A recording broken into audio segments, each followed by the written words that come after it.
जब मैं आपकी वाली अवस्था में था अपनी तैयारी के समय पे, तो कसम से मैं ख्वाब देखता था। ठीक है, जैसे घर में कुछ चीज़ होती थी तो मतलब आप भी महसूस करते होगे ना, किसी चीज़ में आप कंट्रीब्यूट नहीं कर पाओ।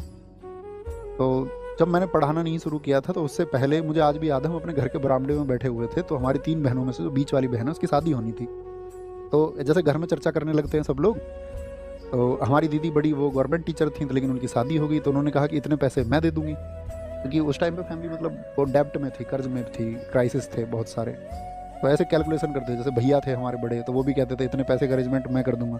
तो मेरा, हमारे चाचा और हम साथ रहे हैं, मतलब हमारी चाची जी एक्सपायर हो गई थी, तो हम 5 भाई बहन और हमारे चाचा के तीनों लड़के, हमारे मामा की लड़की और हम, मतलब हमारे माता मम्मी पापा ने हम 9 लोगों को परवरिश की, है ना? तो पढ़ाया बढ़ाया सबको अच्छे से, कोई भेदभाव नहीं किसी के बीच में। तो जो मुझसे छोटा उसका सिलेक्शन हो गया था एयरफोर्स में, और हम फंसे हुए थे, है ना? तो वो भी मतलब उसने भी बताया, उसने भी अपना कंट्रीब्यूशन बताया। लेकिन मुझे आज भी याद है वो स्थिति कि मैं बैठा हुआ ये सोच रहा हूँ कि मैं इसमें कुछ कंट्रीब्यूट नहीं कर पाऊंगा, इसमें मेरी भागीदारी नहीं हो पाएगी। अब शायद इस बात को मैं आपसे मुस्कुराते हुए कह सकता हूँ, लेकिन उस समय का वहाँ बैठे हुए उस स्थिति में, उन दिनों की मानसिक स्थिति अब तुम सोच सकते हो, है ना? तो ऐसा होता है, तुम भी उसी स्थिति में होते होगे, बहुत सारे लोग बहुत सारी चीज़ों में कंट्रीब्यूट चाह के भी नहीं कर पाते होगे। लेकिन क्या करें, हमें आगे बढ़ना पड़ता है, मेहनत करनी पड़ती है और चीज़ों को सिद्ध करना पड़ता है।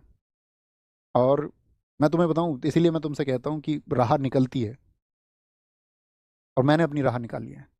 मेरे जैसी राह बहुत सारे लोगों ने निकाली है, हजारों लाखों लोगों ने वो राह निकाली है, मैं उसमें अनोखा नहीं हूँ।